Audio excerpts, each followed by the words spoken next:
Thank you all for attending.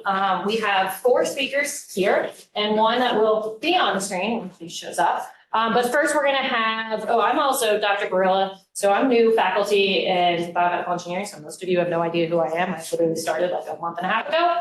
So that's who I am, but we're going to have a little bit of an introduction from there about what the company is, and then we'll go into some panel questions and take a lot of questions from the audience. And if you don't have questions, I have a ton. So have at it.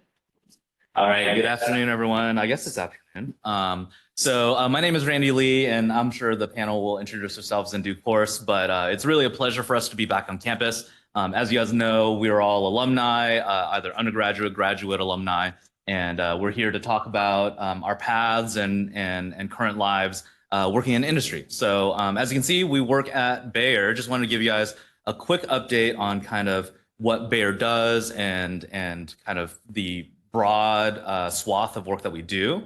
So we're really a kind of health and food sciences company. Our mission is health for all, hunger for none. And really the idea is to bring together all of these different approaches in pharmaceuticals and consumer health and also in crop science to meet this mission. So we have 3 major divisions, as I said, crop science, pharmaceuticals, and consumer health. Over 150 US sites. The site here in Pittsburgh is in Indianola. It's about 30 minutes away north on the 28, so not too far away from campus. 18,000 US employees and over 6.5 billion euros in sales. And really, as I mentioned, trying to tackle 2 pressing challenges, health and nutrition.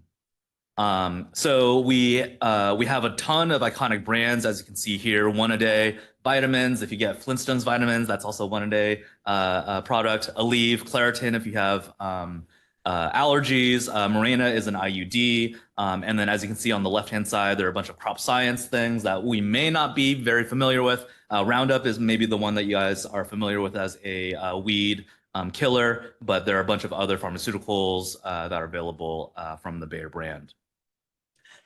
So just diving a little bit deeper, crop science, really the intent, the goal, the mission of our crop science division is to produce 50% more food with the seeds that we have.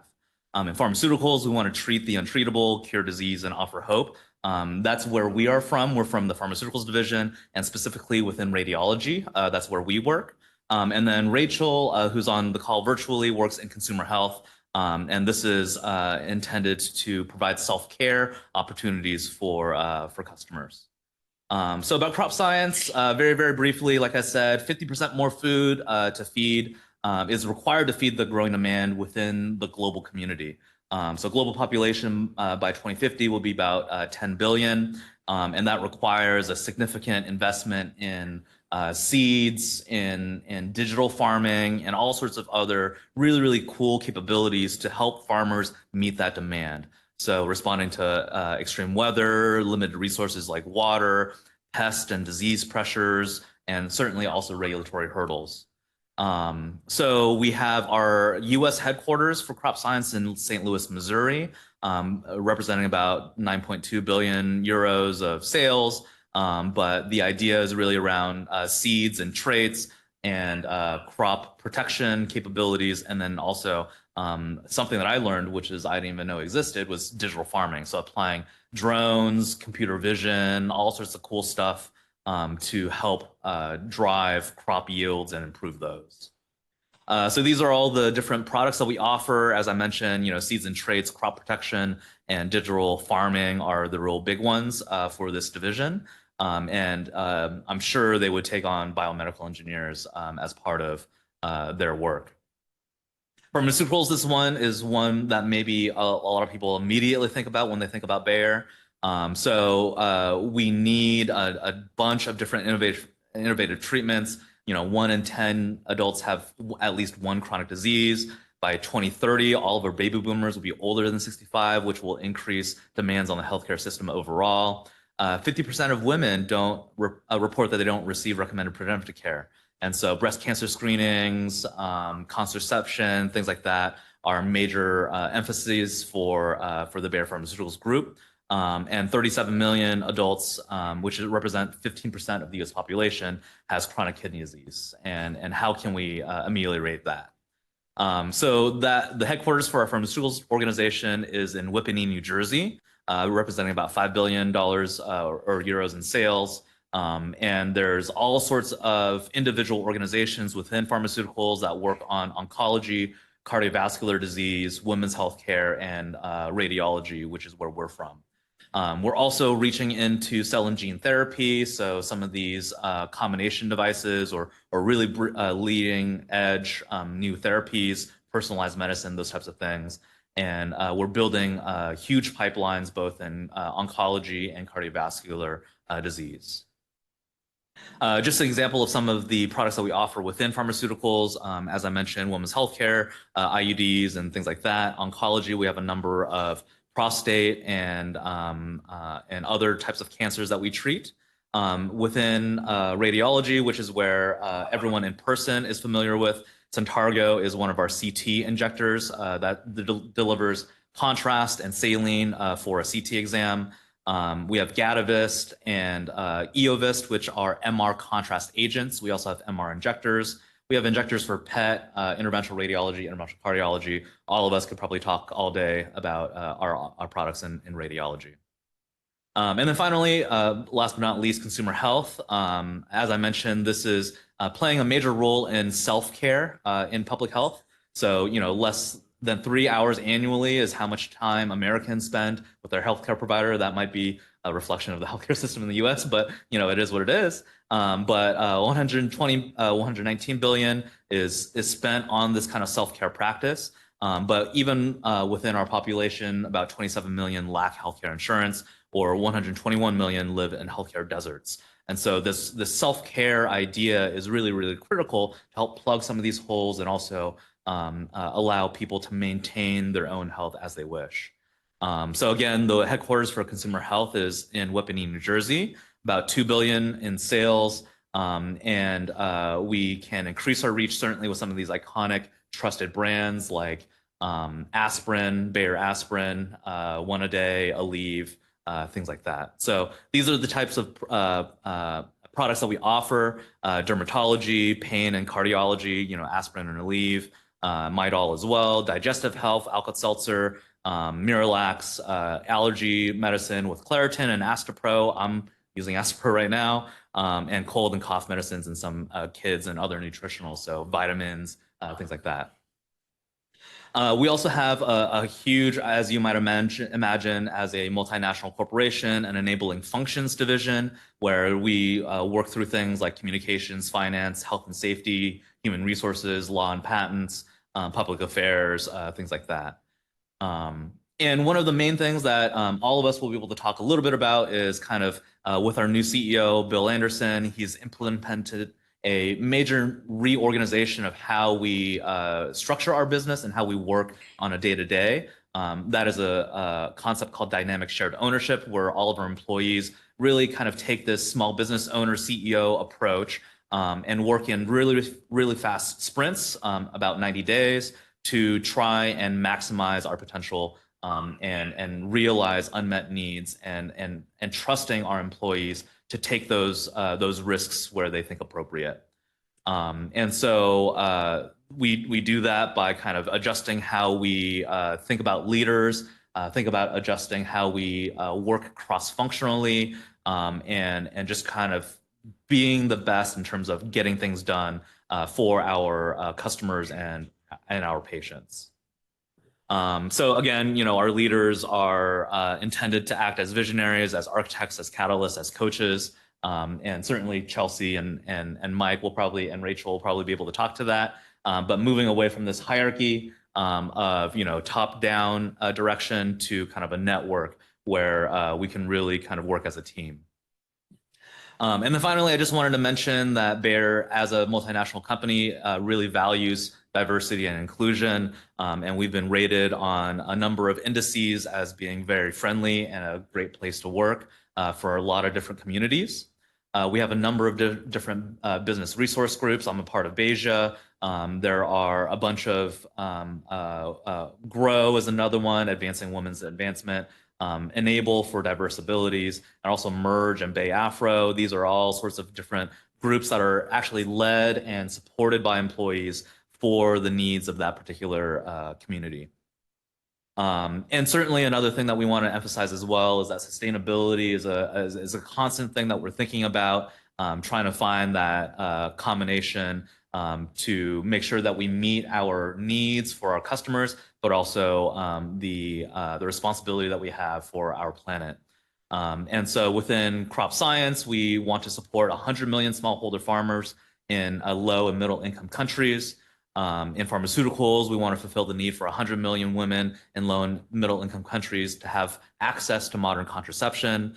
And in consumer health, our target is to support 100 million people in economically or medically underserved communities with self-care opportunities. So we also make a lot of impact within our communities. I know our team here in Pittsburgh has a group that we call Bridges, where we work with a number of different nonprofits in the area, but you can see here in our sites at Berkeley, for example, we're working with the Alameda Community Food Bank. I think there was recently just a farm tour or something with Luke Bryan, where we're working in the Midwest to promote some of our crop science stuff. So a lot of different impacts that Bayer is making within our local and global community. So thank you very much for the time. I appreciate you guys letting me talk a little bit about what we do. And I'll hand it over to Dr. Bierla, and we'll start the panel. Thank you very much.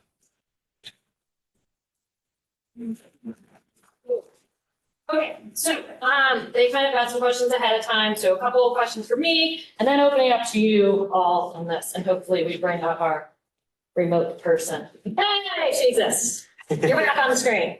So you're Thanks, Rachel. Okay, so I want you to each start with introductions. So your name, the degrees, like where you're coming from, CMU or otherwise, and what your current role at Bayer looks like. Because we do have a spread of people. So.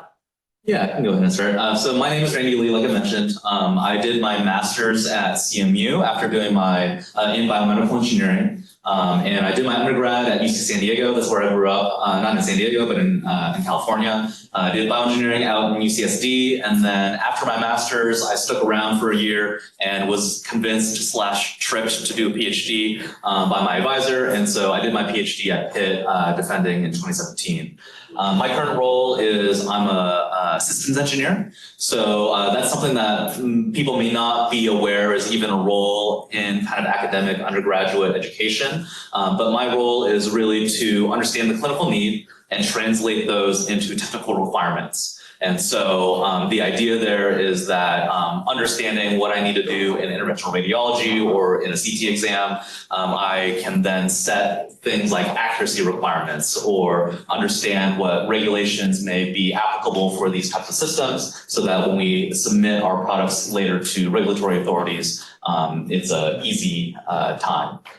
So I've been in my role at Bayer for about 8 years now, all in systems engineering, and I'm currently the lead systems engineer on a new product development effort in interventional cardiology. So that's me. Thanks. We don't need to clap. No. We just let them talk. Otherwise, there'll be a lot of claps. Go ahead. My name is Alec Gaiman. I started with my undergraduate at Grove City College in mechanical engineering. Graduated there in 2020. And then I came to CMU for my master's in biomedical engineering for 1 year. I started in a research track, and I decided I wanted to just get into industry in the middle of COVID. So I continued my research for the whole year with Dr. Cook, but I decided to just take a lot of classes and graduate in a year. So after that, I've been at Bayer ever since. So since 2021. So I've been there 4 years. The first year was as a V&V testing engineer in systems.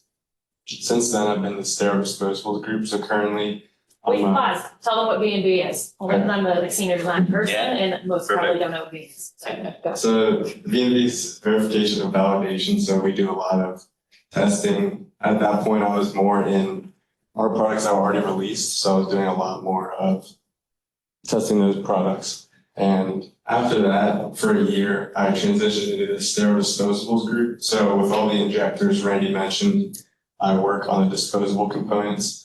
that interface with those all the way down to the catheter.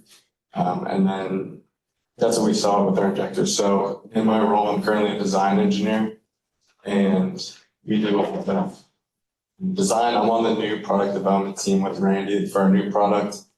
So we do a lot of design up front, and then now as we're heading into more of a testing cycle for this project, more of design, testing the designs of all these disposables as we're going through that product.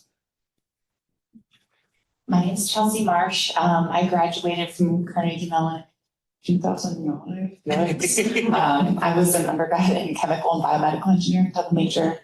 Yeah, that's right. And then 2009 was not a great year to get a job. So I had accepted a job, but it got taken because that was a recession, one of the recessions. And so I had applied to graduate school as a contingency plan that I very much needed. And so then I went and got my master's at University of Pennsylvania in biomechanics. I did a one-year program because I didn't know what I wanted to do next. Shocker. And then I actually realized research is pretty cool if you're not dealing with cells as someone who hates dealing with cells. So I went to Pitt and I got my PhD in 2014. I did orthopedic biomechanics. So I looked at folks who tore their ACL, tore their meniscus, and looked at the knee biomechanics that resulted from that injury.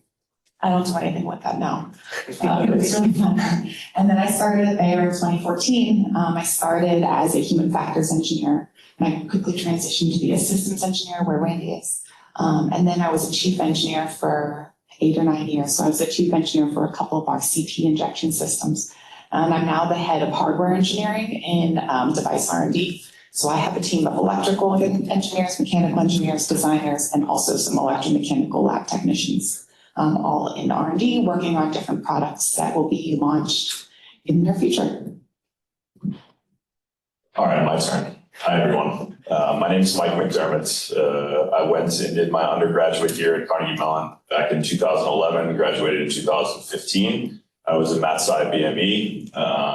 And unfortunately, at that time, Dr. Zapanta told me that he would highly recommend that I don't do my master's here. Don't think that I was the best of engineers. So luckily at that time, I had done my senior design class with Bayer. And I was able to super lean into that project, spend a lot of time at the company office, work super hard, try to show them like, hey, my grades may not be super good, but I work really hard. And companies, they recognize that. And that's an important thing to take away. But graduated in 2015, I worked in engineering for our medical device business here in Pittsburgh for about 4 years. And then I really wanted to go overseas. And so that's the great thing about working for a multinational company is there are lots of opportunities if you take advantage of them. So I've been able to spend time working in Australia as well as the Netherlands, and now I live in Germany. Been working there for 5 years, so I'm only here temporarily. I need to go to the airport after this. And after engineering, I realized that I wanted to do something more than just sitting in a lab working on devices. So I've had the opportunity to work in field service on the ground with our customers and our field teams in sales and marketing, worked in strategic marketing. I've done executive management support, so like a chief of staff type of role to leaders. And then I was back in R&D leading R&D innovation. So leading a small team that's responsible for developing our early pipeline. And then that responsibility has grown as of July 1st. I'm now leading our portfolio and innovation team, which is a group of 30 global colleagues that are project managers, strategists, commercial assessment leads, as well as site coordinators. And we're responsible for kind of the strategic and operational backbone of our R&D organization. But super cool experiences that are provided by a big company, and I've been very thankful to be a part of some of those. Excellent. All right, Rachel, you're up. Can you guys hear me okay? Yes. Okay, great. My name's Rachel Kuntz. I'm calling in from New Jersey. I'm sorry I couldn't make it to Pittsburgh this week. I really wanted to be there. I lead research and development for our consumer health division for two sort of axes. One, globally, I'm responsible for the end-to-end sort of like idea through to launch for our self-care medicines platform. So these are brands that treat things in allergy, cough, cold, pain, and cardio. So Aleve and Claritin are some of our most beloved brands there. And then also I'm responsible for, let's say, R&D operations for North America. So that's kind of making sure stuff gets onto the shelves from a development point of view for anything coming out of North America. I graduated in 2004, so I'm probably the longest standing alumni in this panel at the moment. It makes me feel really old, but also very nostalgic for school for sure. And I did a double major in biomedical and chemical engineering, and I also did ethics. So I think I was maybe like the third or fourth class actually in the biomed department. I'm happy to talk about how I got here later for sure, but it's very nice to be back and to meet you guys. All right. So one of the things you kind of already touched on this, I guess, of how you ended up where you're at. If you want to expand on that, does anyone care to expand? Kind of all a little bit talk about your journey from. So I might sort of skip that one and go a little more nitty gritty. So as engineers and as students, you mentioned systems engineer. I know a lot of graduating seniors have no idea what a systems engineer does. You mentioned verification and validation, a lot of things that sort of come up, but what does your day-to-day look like? So can you give us some of the things that you might be doing of like, if they were to have your job, or obviously not right now because you're all a little advanced, but what are you doing day to day? What does that look like coming out? Go. Yeah, I can maybe start off. For me as a systems engineer, especially, it really depends on kind of the phase of what your program is in. So in the early phases, you're doing a lot of lab work, you're kind of just thinking, going to conferences, really trying to get a good handle on the modality or the thing that you're trying to solve. And really trying to, from that, pull out these things that are really frustrating customers, or they're putting Post-it notes on, and that just means like this is a kludge that they're putting there because that functionality is not offered. So right now in my day-to-day, we're kind of at a later stage in the program. And so a lot of my time right now is planning out testing, kind of thinking about what the goals are, what we're actually trying to demonstrate, and making sure that fits into our overall strategy. So the team that I work on is probably a team of maybe like 100 or so. And so as part of that, as one of the leaders on that team, it's really important to have really good communication skills and be able to articulate your ideas very clearly and advocate for them. And also be, of course, willing to take feedback and adjust them, because you are working with a big team of a lot of people that really know what they're doing. So it's kind of that balancing act of doing a lot of planning, directing that testing, making sure it gets done on a reasonable timescale, and then reporting back to the broader team about the results that you got.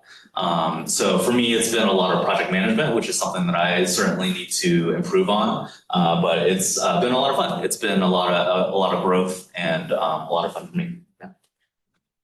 I can go next. I touched on it a little bit, but in my current role in sterile disposables, like Randy said, it's dependent on where your project is at. So when I joined the team, even by then, most of the sterile disposable designs for this new project were mostly tied up and started getting molded at external suppliers, which are receiving them. So since then, a lot of, if any of the design work I've done is more of design changes. So if we're testing something that doesn't meet our requirements, or if it's just something that the project takes a different angle on, design requirement, whether it's the total, disposable set, something changes, or just a component, a very small change, we'll go back and make those changes, get new parts from our suppliers, and then get it in-house and then develop testing for that. So that's kind of a cycle that I go through all these design changes, and then gearing up for our VNP testing for our project. We're really finalizing a lot of designs now, so going into design reviews is part of what I'm responsible for. And on a more detailed level, that would be for me, like tolerance stacks, critical dimensions, looking at things like that, and really gathering all the testing and results and reports I've written over the past couple of years in a presentable way for our team to analyze our final design. So that's kind of more my day-to-day. So I have about 20 reports, so a lot of my time is meetings. I meet a lot with my folks. And as Randy mentioned, the leaders in Bay are expected to be back. So visionary architect, catalyst, and coach. Yes. And so a lot of my time, I want to make sure I understand what my folks are doing, but the most important thing is what they need help with. How can I remove blockers? How can I make it so they can work on what they need to do, and have the resources they need, have the time they need, have the equipment they need. But then also try to be a visionary of the department to think about how we can tackle the projects that are existing now, but what projects will happen in the future. So it's a lot of talking. Yeah, it's a lot of talking. All right, I'm a generalizer, so this is going to be 80% accurate, but that's pretty much how my entire day goes. There are 3 paths that I see. You're all engineers. You're going to come out as a junior engineer, and you're going to be doing grunt work in a lab that is told to you what to do by another engineer that's more senior on a project. You're going to do that for a while, and you're going to cut your teeth on equipment and learning processes and understanding acronyms and what the day-to-day is. And eventually, you'll be able to work your way up to being one of those people in part of a project that leads a more junior engineer. Now you're planning out what needs to be done and letting them execute and overseeing what that looks like. And then you reach a pivot point.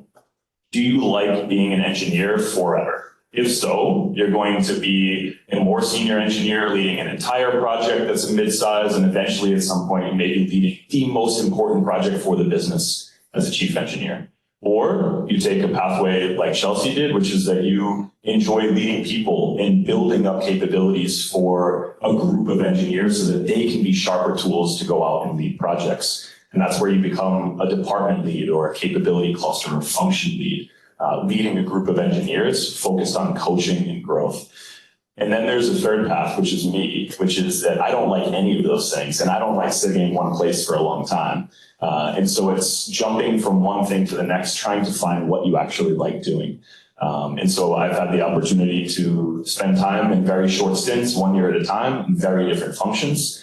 And as part of that, you're starting from scratch as a junior engineer in marketing, in sales, in management support, trying to find your way to become a leader in an organization where you don't just lead a department, but you lead an entire organization or a business unit or a giant team like Rachel does, which is a good time for me to stop talking and pass it over to her. Absolutely. So I'm happy to share. And also maybe I'll share kind of 2 perspectives. What was my job like, or how did I start, or what was it like in circa 2004, and what's it like now? So I started with a company called Reckitt or Reckitt Benckiser. It's a CPG company, also consumer health. Maybe you guys have heard of them. But I started actually formulating toilet bowl cleaners in a laboratory, which sounds very bizarre. My mom used to have to pull out the can of Lysol under the sink to remember the name of the company that I worked for. Which was always pretty funny. But similarly to the engineering journeys that you heard about, I started in more of a formulation journey. So most schools don't teach formulation, how to put together a product into something that consumers or customers will need. So it's definitely a learning journey. So we even had a lab called Flushing Meadows that was full of toilets because you had to test your toilet bowl cleaner somehow, right? So I started there, and it was a fabulous introduction to what I would describe as product development, right? Product development in terms of a formulation, something that goes into a pill or a bottle that you sell on the shelf to consumers or customers. And that entailed all types of, science, of course, but also project management, communication, and learning the sort of specialty area that the company was working on. So I moved from, let's say, formulation and toilet bowl cleaners, then into dermatology, then into self-care, then into medicines, and sort of my path took me further away from CPG and or consumer packaged goods, and more into the self-care medicine space. But definitely can relate to doing the grunt work in the lab. And I decided pretty quickly that that was not for me. I'd happily run the lab, but I'm a terrible formulator. I don't have the patience to follow the recipes and learn all the So you learn all the formulation entities. But that brings me on to a little bit more of what I do now, which is, as I said, I'm responsible for the end, a team of people that deliver products from ideation all the way through to launch. So if we take, for an example, there's a new 1-a-day kids gummy formulation that just launched. It's really important because it's great for kids that are picky eaters, and it contains iron, and it's the first gummy of its kind that contains iron and doesn't taste like garbage. So basically, I would lead labs of teams of people that are formulators, analysts, product scientists, consumer scientists, project managers, tech transfer. So we scale this stuff up. So back to the chemical engineering roots, we have basically a mini plant in our lab. So we're scaling things up so that we can make it in a factory later and get it to the shelf. But now I definitely have much more of a portfolio view. It's much more strategy around resources, coaching, ensuring that we're working and spending our money and time and people, which is our most precious resource, on things that matter most, both to the business in terms of to generate cash, but also in terms of, back to our vision of health for all, hunger for none. So self-care is super important. So we want to make things that are affordable as well for those who self-care is their only, not only just their first defense of medicine, but for much of the world, it's their only sort of healthcare option. So hopefully that gives you an idea from the formulator in the lab, which was not for me, to happily now having more of a sort of portfolio type career. Okay, I want to ask one question, then I'll open it up, but a little general. What skills, because we all have students here and they're learning things, both technical and non-technical, have proven most important in your career? So what has made you where you're at? What things should they maybe be focusing on too? For me, certainly, I think kind of over time, I've developed a little bit of a sense of smell for BS, which I think is really, really important. But on top of that, I think too, kind of the ability I think everyone here is going to be capable technically. I think that's kind of why you're obviously here at CMU. But I think really kind of that verbal and written communication aspect of it is going to be really, really important. I was very lucky enough to have advisors in graduate school that really emphasized written communication and things like that, and provided feedback and wanted me to succeed there. And so I think the ability to communicate your ideas, defend them, communicate them in a way that's understandable by people that are not at all experts in what you're an expert on, I think is really, really important, because I'll be working with mechanical engineers, I'll be working with software engineers, and honestly, kind of as a biomedical engineer, it's kind of nice to be right in the middle. And I can speak a little bit. I know enough to be dangerous is what I like to say. So I know enough to be dangerous, but I wouldn't be able to do what they're doing, right?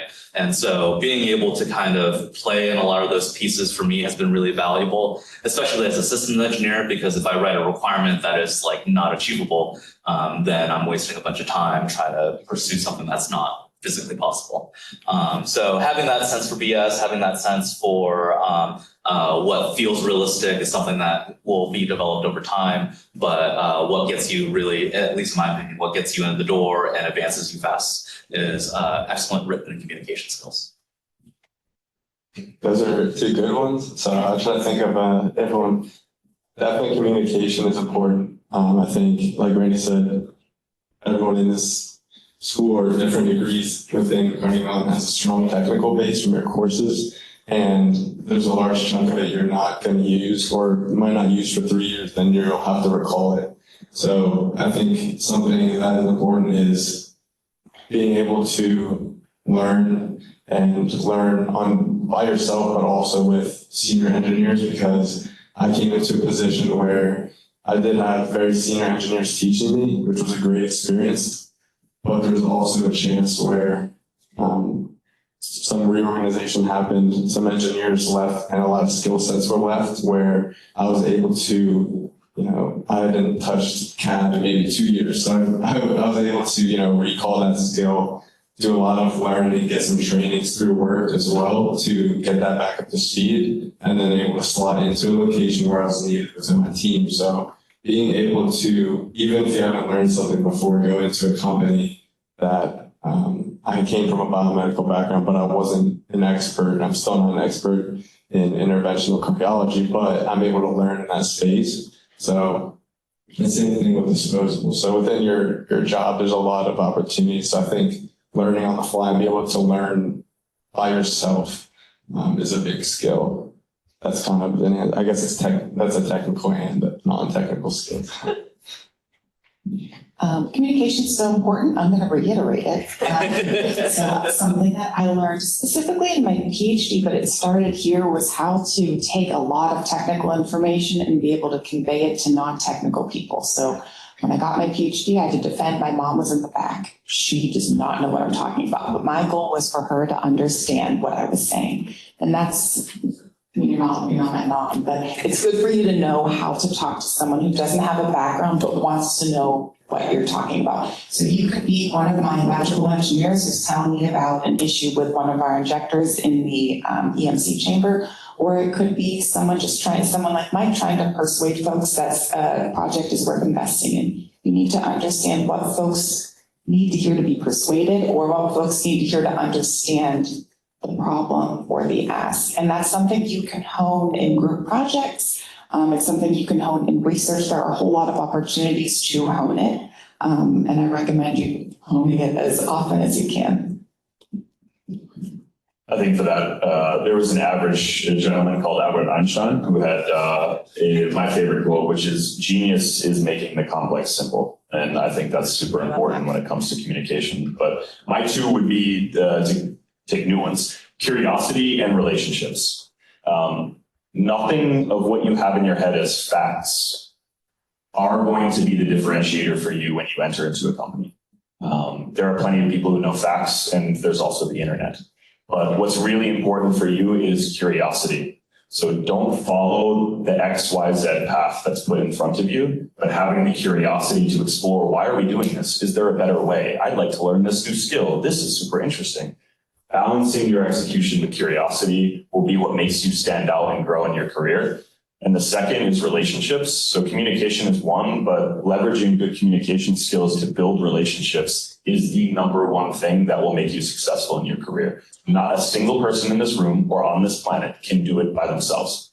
None of you. You will always need people around you to support you, people around you to coach you, to give you knowledge, to do things for you, to do things with you.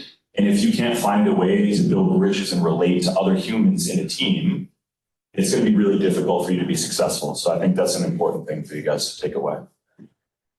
Yeah, I would +1 to all of those things. That's a very bare term to say, or at least consumer health, +1.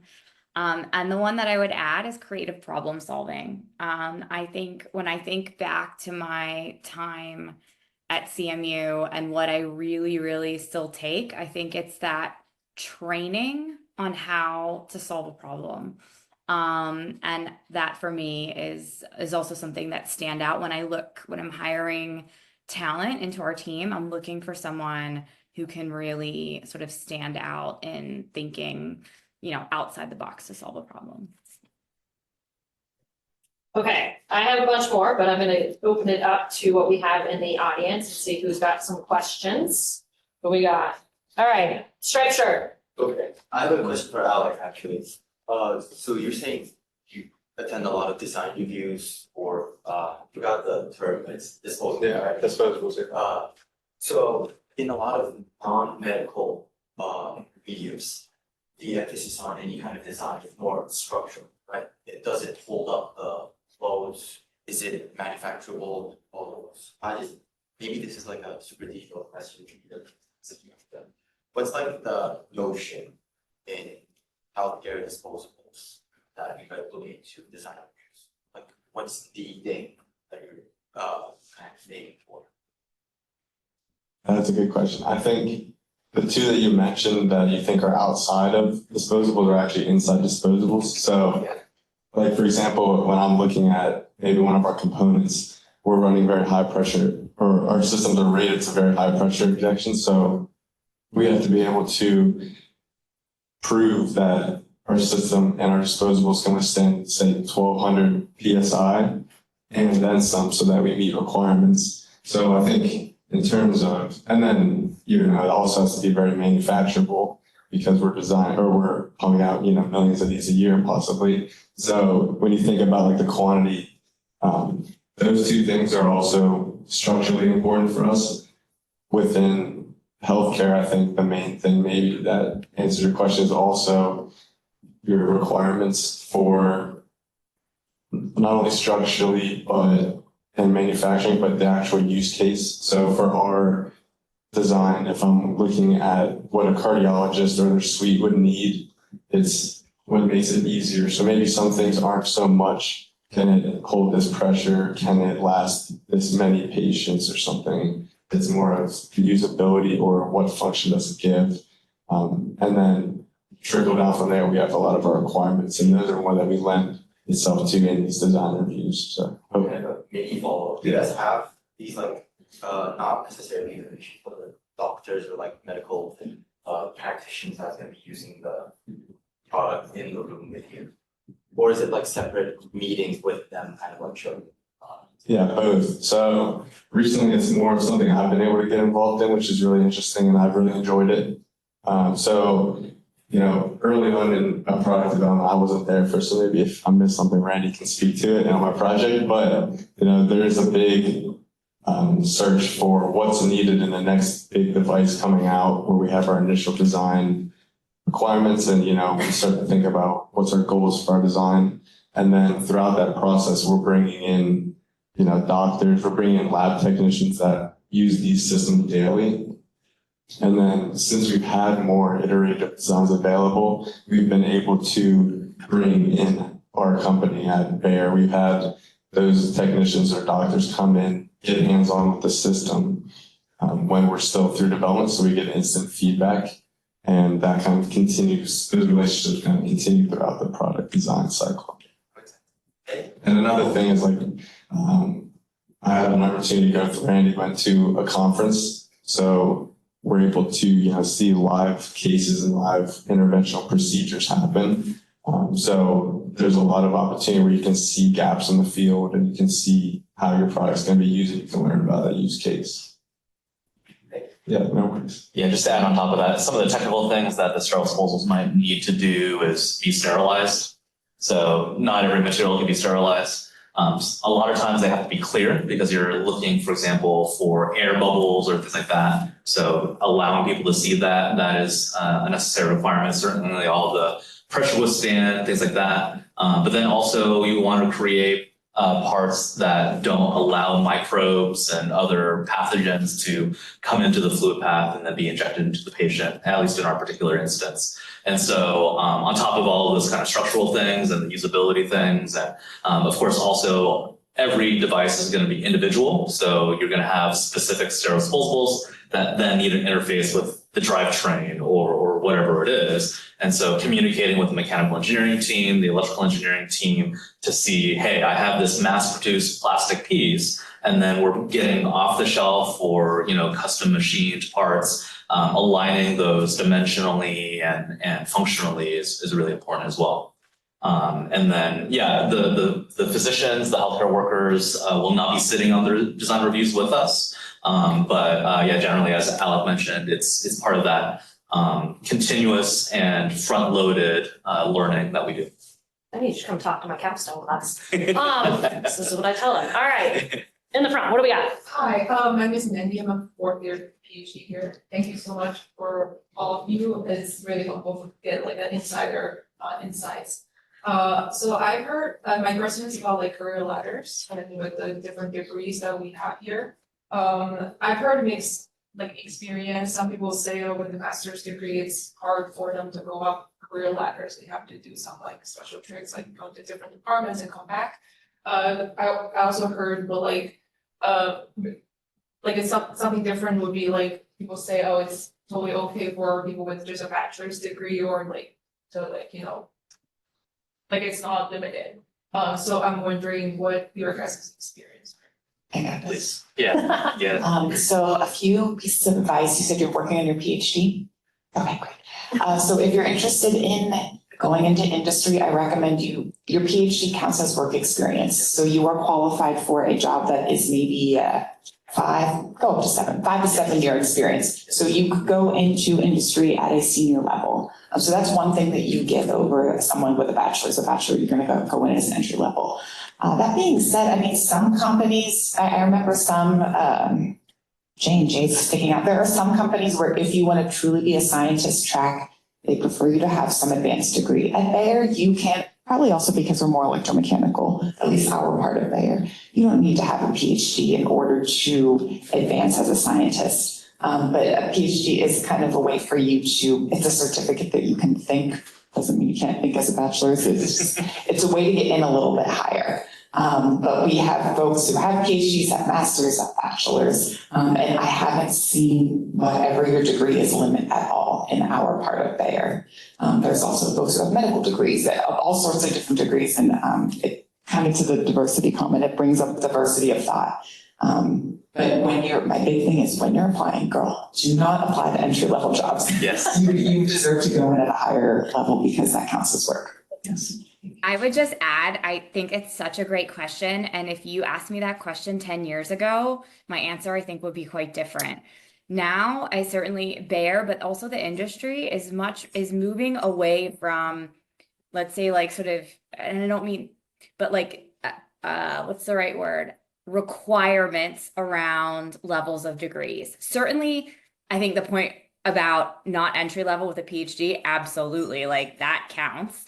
But I am seeing it less and less, and later on careers be a blocker for people in terms of what degree you have. I think getting a degree and whatever you choose to do at whatever level of education is really important to getting your first job, right? To getting in the door, to getting into the industry that you're really interested in.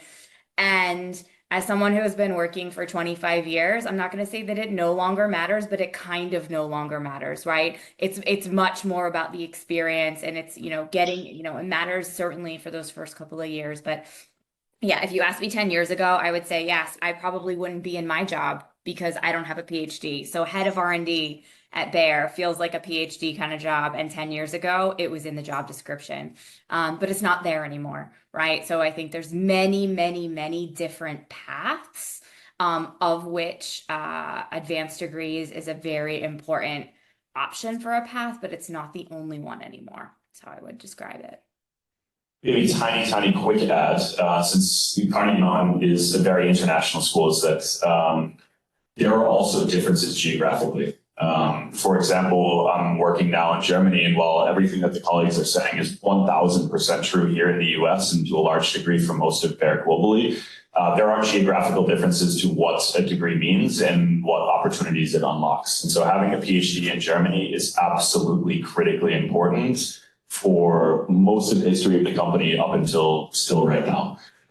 So I got my bachelor's degree, and then now that I've been living in Germany, I've been working on my PhD in my private time for the last 5 years. So not to scare you with that, because I think the entire world is moving in the direction of this not being a blocker, but just know that that will vary depending on the geography of where you want to work.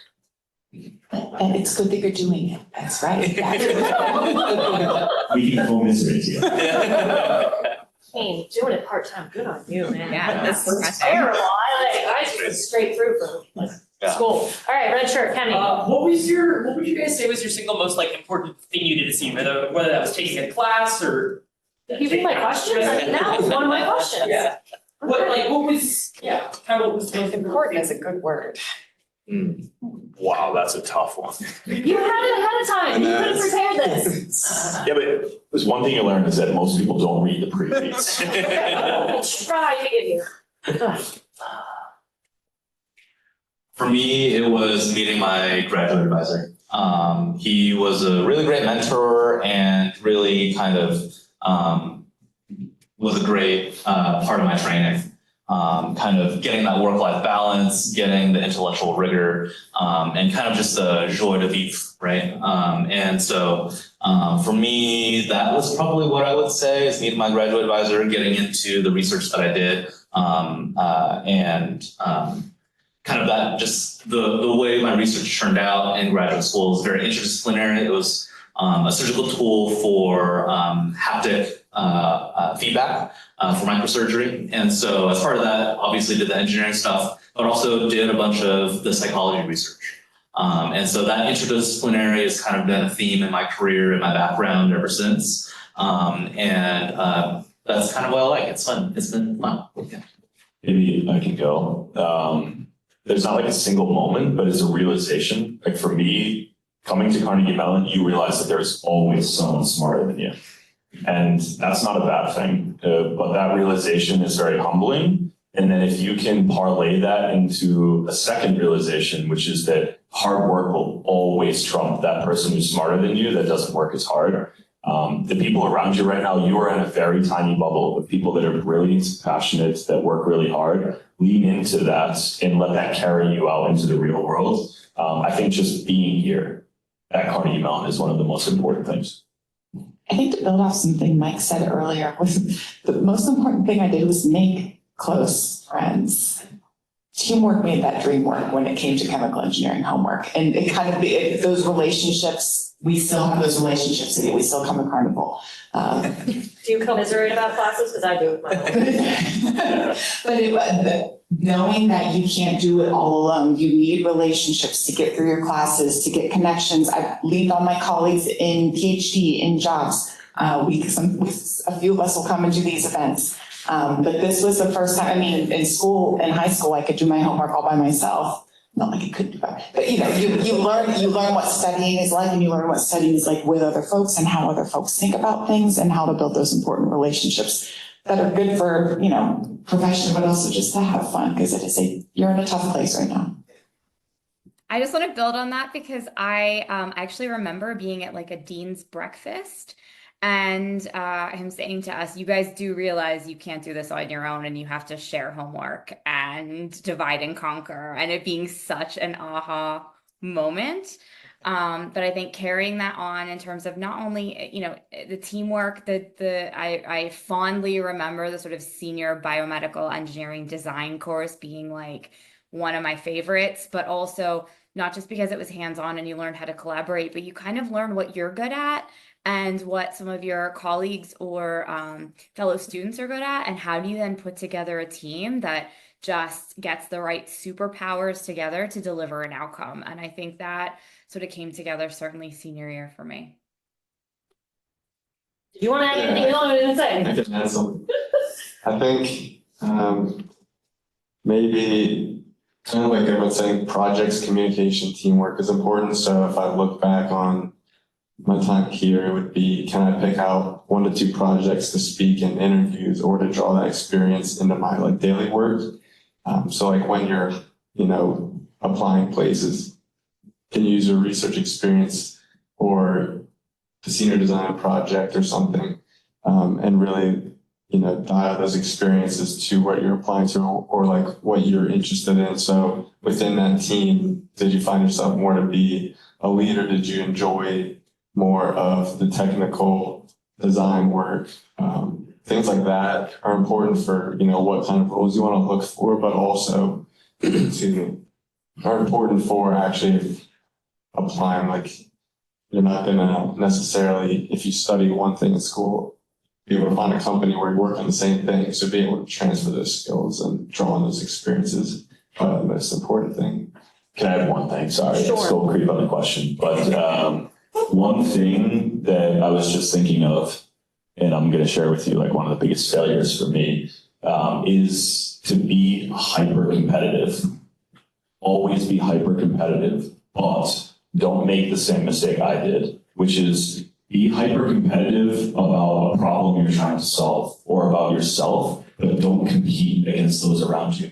You are all in this together, so focus your competitive energy on the task or on the objective or on making yourself better, but don't focus that competitive energy on the people around you. And that's one of the things that I learned in the first 4 or 5 years of my career that I did really poorly, and I look back and that affects your relationships. And if you don't have strong relationships, you're not feeling great about being at work and you're not going to advance well in your career. So keep that hyper competitiveness, but channel it in the right direction. All right, front row. For each of you, What is your favorite or most memorable project you worked on in your current role? So I took a class, in my current role. What did you dig out there? One thing that I really like right now, and this is something that Mike started at Bayer, is that I lead a monthly series of talks that we call the Technical Master Series. And so there I get to take a little bit of a graduate seminar kind of approach to helping educate and make our colleagues here at Indianola in Pittsburgh a little bit more enthusiastic about the stuff that we're doing. So next week, for example, we're having a speaker on sustainability. Last month, we had a speaker who is a survivor of glioblastoma, which is really, really aggressive brain cancer. I think we've had people like crop science scientists. We have all sorts of oncologists and things like that come in. And that is where I have a lot of fun. Yeah. I think for me, I've worked on a lot more bigger scale projects, like even recently or cross-functional team projects that I've led recently that are like more maybe important to the company, or to my team. But I think the one that I actually value the most is probably within the last year it only took like a day or so, but making a very small design change on one of our stone disposable components. That because I wasn't a team early on, a lot of the stuff I've worked on is not really my own design, but making a design that is actually going to be in the final assembly. So if we launch in however many years or months, and I'm in the lab or I know someone that got a scan, it would be pretty cool to think that I actually directly contributed to that disposable and to the patient's life. Yeah, kind of similar to that. So a lot of us work at Bayer because we want to make a positive impact in people's lives. And I was the chief engineer of our fielded stellate injection system, and getting to work on fielded complaints, working those solutions through product supply and seeing them implemented was really rewarding. It was really rewarding to work on an injector that had been used on my family. I had postpartum complications with one of my kids. I'm laughing now, but they had to use the injector I was the chief engineer of at the time on me, and I was like on a lot of pain medicine at the time. And I was like, I'm the chief engineer of that. And they're like, all right, man. But it was very rewarding to know I'm going through a tough time right now, but I know this device is fine, and I've known this device is great when it was used on my mom and used on my mother-in-law. And it's very impactful to know the stuff you do one day in a very short period of time will impact the lives of someone else. And that's why I liked industry instead of academia, because that will impact people's lives in just a different time scale. Whereas when you're working on fielded injectors or even in development, they will save people's lives. They will give them clear answers about their health very soon. My most proud moment was in Vienna, Austria in 2023 when I cried in public. And let me unpack that slightly for you. Back then, I just started in marketing after being an engineer for a long time. And I was like, whoa, this is different. And at that time, my boss had given me the responsibility to lead Bayer's presence at the biggest European Congress for radiology. So we had a 700 square foot booth that is just an empty space and a couple $1 million to say, how do you show the world what we are as a radiology business? And I had no idea what I was doing. And I had 4 months with a team and a budget and a bunch of people to try to create something from scratch that had meaningful impact on people in our business. And it was super long days and really, really hard and lots of fighting and crying and hugging and learning and relying on other people. And in 4 months, I grew more as a person than I have in the last 25 years of my life. And when we walked out of the Congress after seeing one of the most successful booths in the history of our company, I walked out realizing that I was a part of something, of a team that accomplished something. And as they were tearing the booth down, because that's what happens at the end, I walked out and tears were pouring down my face.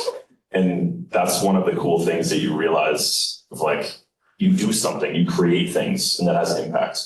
And maybe it's not engineering, maybe it's marketing, maybe it's sales, maybe it's leading a team, but doing something has meaning. That was a cool moment for me. I'll add an example. as well, which is also linked to our purpose, right? Health for all. And it's not a product or an innovation comes in, I think, many different forms, and this is about a campaign. So many of you probably know aspirin. The 81 milligram version of aspirin is indicated for secondary prevention of cardiac events. So that means if you have a heart attack or a stroke, you might be a good candidate to take aspirin to prevent you from having another one. And the biggest challenge here is getting people to understand their risks. So we launched a campaign called See Your Risks using real world evidence. So we actually used, and I'm going to get the name wrong, but the NHS in the UK has an incredible data bank of patient outcomes to create a survey which is as accurate as going and getting sort of blood tests and check of your carotid artery to check on your heart health risk. And we aired the campaign during the last Super Bowl, which was incredible. And we've seen over the last year an absolute increase in engagement around understanding your cardiac risks. And in turn, we've actually grown the prevention category. So not just for Bayer, but for the globe. So that's something that I'm super excited about. And it's an interest as a scientist. Yes, of course, I was involved in the real world evidence and that piece, but also getting involved in the campaign and the why it's important. So that was an exciting one for me. Okay, all right.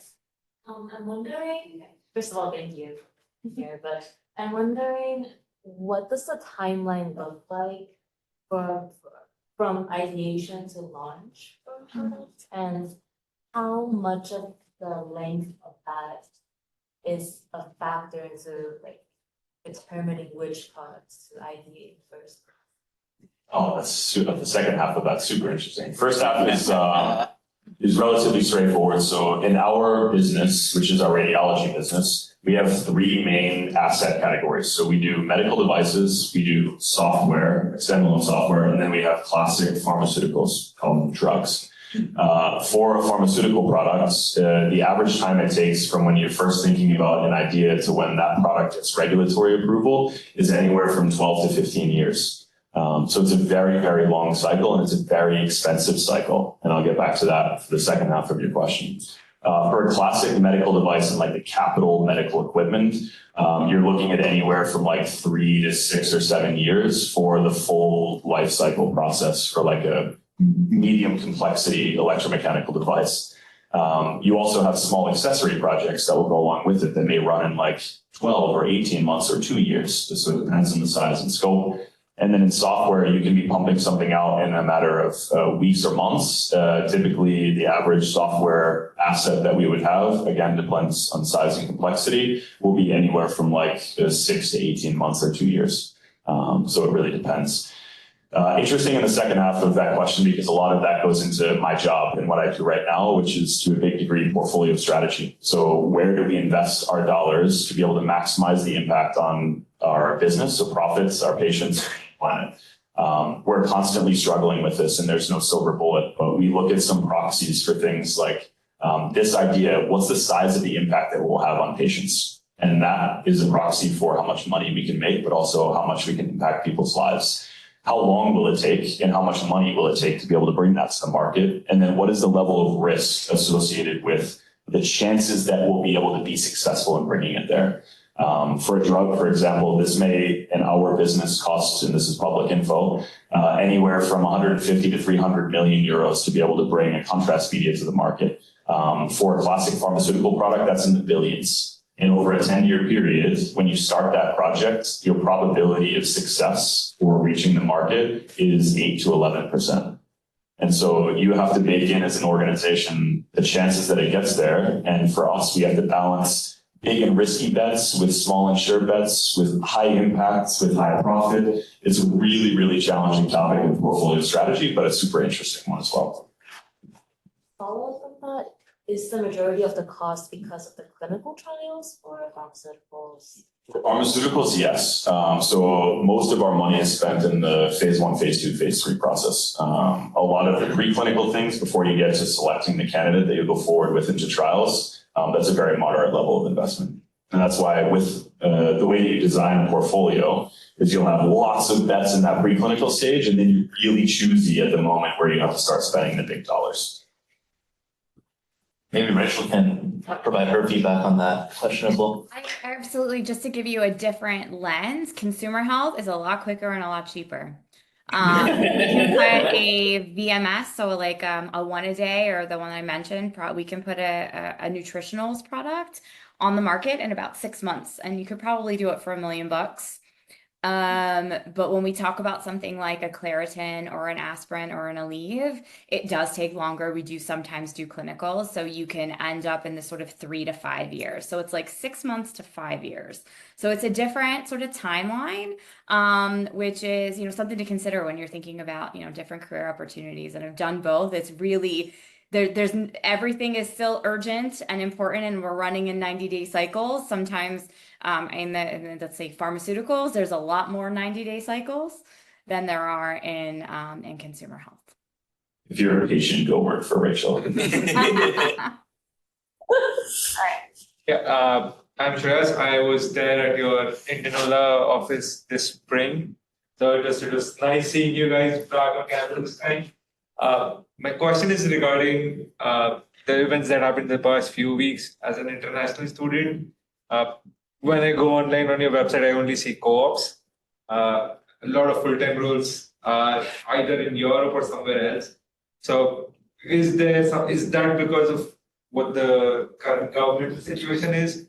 And the second part to that is, well, if I see a position, how do I put my best foot forward? Because at this point, there's thousands of people would be applying for that one single role. So yeah, what's the take on that? Rachel, do you want to go first this time?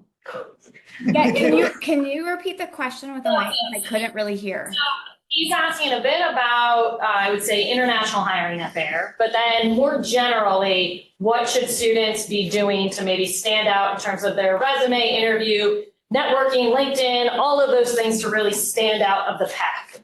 Fabulous. Okay, so on the first question in terms of international hiring, I don't know yet, right? We are looking at, we typically do hire internationally. We typically do sponsor H-1Bs.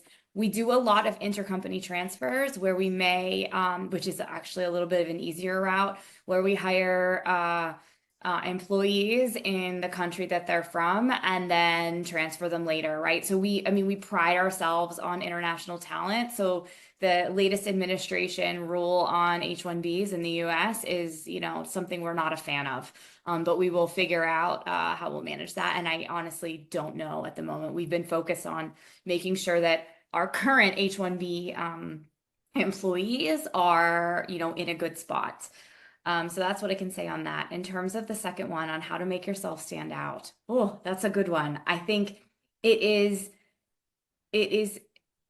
about, well, you know, the paper version's the hardest. When you get in an interview, you can really stand out, but getting through, and also with all the AI sort of CV screening. So there's plenty of sort of help and courses and how to get through the sort of AI bots, if you will. But for me, it's about not even so relevant experience, but experience. How do you experience in problem solving, and also being clear about what you're passionate about. So as you're honing your LinkedIn profile and what you post about, you're thinking about developing your CV and your, you know, cover letter, if that is something that a company requires. It's how does your personality of what you really care about, what you stand for, and how can you highlight a couple of experiences that are linked to that? I think that is super important, and it's hard to do in black and white for sure. But that would be my advice. I think about, you know, if you're on LinkedIn as one platform or any of your platforms, you know, what is your cause? What are your, you know, what is your platform? What are you great at? And I would say always focus on like understanding what your superpowers are and doubling down. We've all got weaknesses. We've all got stuff to work on. We cannot all be good at everything. And as long as that's not a derailer, stay away from that and focus on like, what are you awesome at? My biggest piece of advice when folks are putting together undergraduate resumes is don't sell yourself short. So a lot of students forget that the senior project experience you have, or if you're involved in Buggy, if you're involved in these organizations where you're doing engineering work, that counts as project experience. So don't think I didn't have an internship or I'm not in a lab. You highlight the experiences from your classwork, talk about what your role was in that project. If you can get in a lab, I highly recommend balancing your resume with lab experience and with project experience. If you have an internship or a co-op, even better. But just remember, just because you don't have an internship or a co-op, you do have a lot of stuff to put in there. Don't think you need to just pad it with your host or hostessing. You do have a lot of really good experience from your project work, from your extracurriculars. And also too, Rachel, don't be afraid to put in some fun stuff too. I mean, you guys would never do this because you're under 21, but one of the best resumes I saw at the bottom gave a link to his home winemaking page. You know I clicked on that. So that was just a really good way to get an insight into somebody that's a little bit different. But just don't forget, a lot of your project experience is very, very useful too. I mean, what we do is basically group projects all day long. So put your group projects in. Maybe to build on that, don't forget that, so you have to get into the interview first, but don't forget that the person that's in that interview is a human being that works in that company. And a huge part of, and I'm in the hiring process a lot, is can I see myself enjoying working with this person? That's so important. You're not there to like pass a yes, you're in, no, you're not. And you're super trying to be able to get this person to believe how smart you are and how good you are. It's like a huge portion of it is try to remember that that's a human that you're going to have to spend a lot of time with. And they're looking at you like, do I want to go to Permanentes with you after work and like talk about things? And is this going to be somebody that can really gel as part of the team? So as much as you need to come across as competent and driven and curious and hardworking and willing to learn, it's also that willing to relate piece and realizing that person's a human. And to that also, because they're humans, they are not mind readers. So everything you put on your resume is fair game. So don't pad it with a skill that you took half a semester in, because we might say, oh, that looks kind of cool, let me ask about it. And that's not a great look to say, oh, actually, I only took half of a course and then I thought this sucks and I stopped. So anything you put on your resume is fair game to talk about in an interview, because we're just trying to get to know you. Yeah, I'll say on the first topic of the international hiring, I participated in a panel at Pitt like last week, and I asked the HR group, like, what is that policy? So for right now, certainly if you are looking at a job posting and they don't say anything about hiring or not hiring international students, that means that that team will consider an international applicant. It'll say very explicitly when they do not. So if you don't see we will not consider international, then I think you're free to go. To kind of pile on to the resume and other type of advice, certainly keep it short, and I would avoid the objective thing. I don't think I've ever seen a good objective statement. Put your skills at the very top, put your education at the very top, your work experience there. And then one thing that a piece of advice that I got was, after you get the interview, come in with what I call a design portfolio. So it's kind of a landscape one-pager split into 4 quadrants where you can put a picture and then a couple of bullet points of all the different design projects that you had participated on or contributed to. And that it might not be something that you can submit as part of the actual application, but once you're actually in person, you can hand it over to the person that's interviewing you. And then that gives them a little thing to ask you about. And you can certainly tee up the things that you really want to talk about in that design portfolio. And so that would be one piece of advice to try and kind of set yourself apart a little bit. To go off something a little bit different, for all of the interviews that I've made it to like advanced stages on, maybe except one that comes to mind, that I didn't have a networking connection link me to it. So, and that's just my personal experience. And so it might not be the same for everybody, but I do think that there's a big draw and like importance that you should be coming to events like this. And we might not have any positions open, but maybe in 2-3 years or something, the timeline matched up. And, you know, it's something like that, even just to help get your resume to somebody looking like, when you mentioned the co-op experiences this week, I got an email of all the positions open for co-op. So if I knew of anybody or had a connection at that time when that was sent out, then I would think of it and send it in. So I can't speak as much to the international thing, but like recently, someone that joined my team position randomly opened up for, and we at Indianola hire a lot of contract positions out of school, something to note. So not necessarily full-time. It took me 3 years to get to full-time at Bayer, but we hired somebody and it was just by chance, but they were from the same CMU master's program I came from, and he had sent me a message. So it's just a way, like his resume was already on my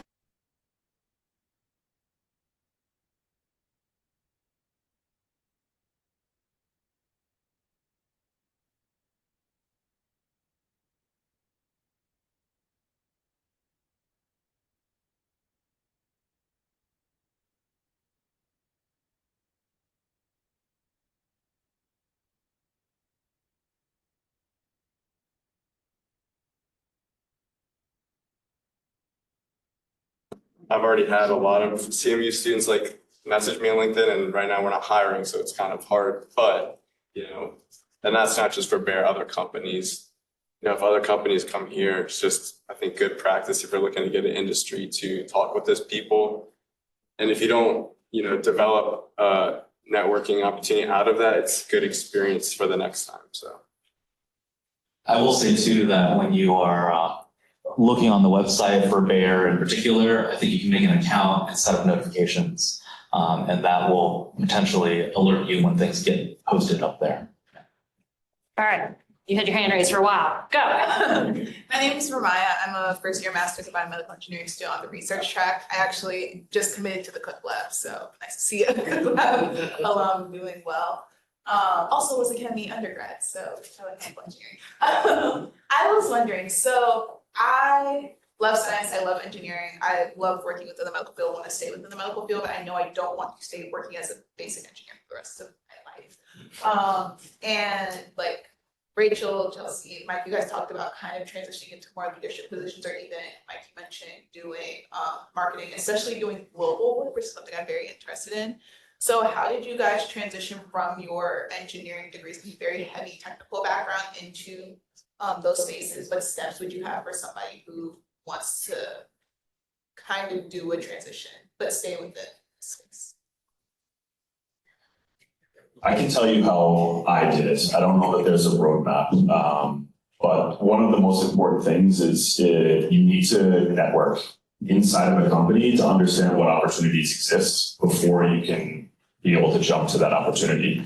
And so that's number one. That's easy and basic. I'm sure that you're going to be a great networker. And this second one is for all of you, which is that you need to take control of your careers. You don't go into a company and your manager doesn't sit there all day thinking like, how am I going to, except Chelsea, she's a great manager. How am I going to find all of these super cool opportunities for you to be able to grow into this amazing career?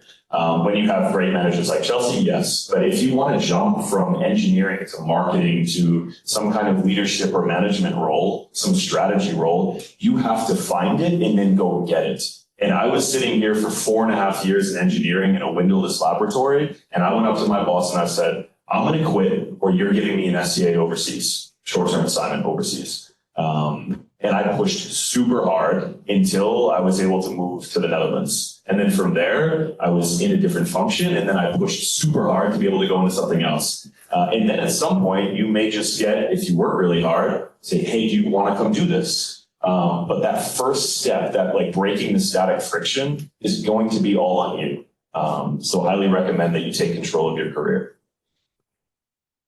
Yeah, I think the advice I have is actually the advice Dr. Zapanta gave me when I was in college was always take the meeting. So if there's ever an opportunity to talk to someone about what they do, or a job that you think sounds kind of cool, maybe not, but kind of cool, take the meeting and talk about it. It will help you build your network. It'll also help you understand what jobs are out there. So something that, you guys don't know what jobs are out in the industry. I don't know half the jobs that Mike's talking about. But when we talk, oh yeah, that actually does sound kind of cool. You're building a network, you're learning, and then someone will keep you in mind for an opportunity. Second is don't be afraid. I think something that I'm still trying to learn is it's scary. It's scary to try something new. But know that if you are a good networker, or if you're known as a good worker, you have a safety net. So don't be afraid to try something new. Know that it could be, Mike could have gone abroad and been like, well, this is all right. I could go back. But because he had established a network, he could come back. But don't be afraid to take risks, especially at a big company like this, because if you fall, you'll just fall into something else pretty cool. Yeah, I was gonna go down a similar track of say yes if it feels uncomfortable, but you're slightly interested, and it's very easy to kind of overanalyze and think of the 1,000 reasons why you shouldn't try something. But I think if you flip that on its head and start with a yes, I would love to try that. That helps a lot, especially in terms of accelerating careers.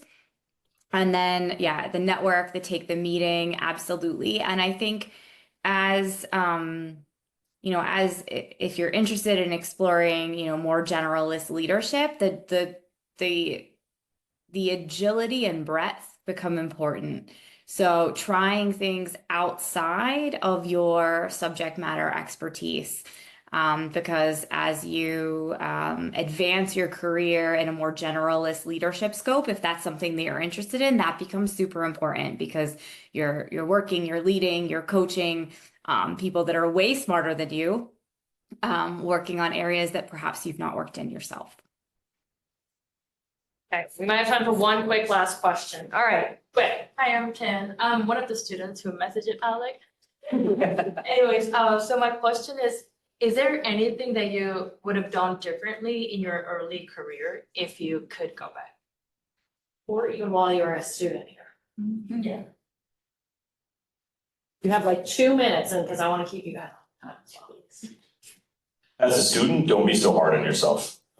You guys are in an amazing place and you're doing the absolute best that you can, and you're all incredible people. And by the way, just by being in this room, you have a leg up even on the people that are not in this room right now. So be easy on yourself. You guys are amazing.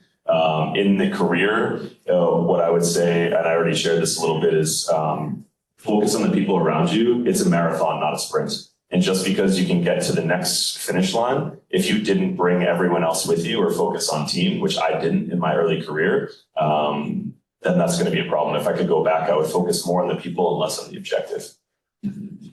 Yeah, similarly to Mike, I thought that the only way you would get a job was if you had good grades. Like I thought good grades meant you got a good job. I didn't realize the importance of networking, the importance of talking. Shocker, the engineer didn't understand the importance of talking. But there is a lot more to who you know. That's what gets you the first job. It's not necessarily, as someone who's looking at resumes, if someone has a perfect GPA, I'm like, wow, that's awesome.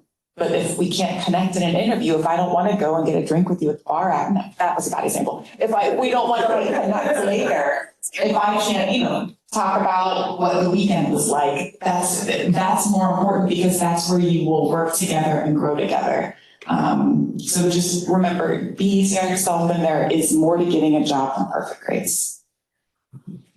I think, I don't know if there's any undergrads here or not, but okay, and even like master's and PhD as well. I'll talk like everyone up here is an advanced degree, I think, and I just think maybe to echo what someone said earlier, you don't necessarily need to get a master's, you don't need to get a PhD. That was Rachel, not someone. I think there's a lot of them. I only have a bachelor's. That's why I speak to that one a lot. Me too, PhD has become, yes.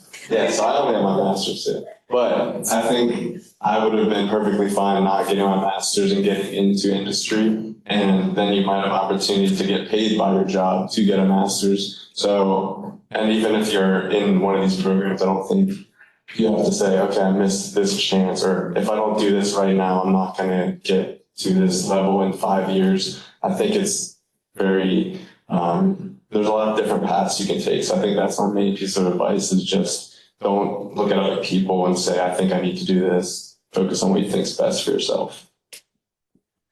Yeah, I really agree with all this advice. I wish I could have gotten it earlier. I think certainly one thing for me is just to echo all of the networking and the importance of relationships. I actually got my position, I know we skipped over that question, but I got this position because I took a class and that the professor of the class was an old alumni from Bayer, and some sort of job posting came in and he put me on a short list.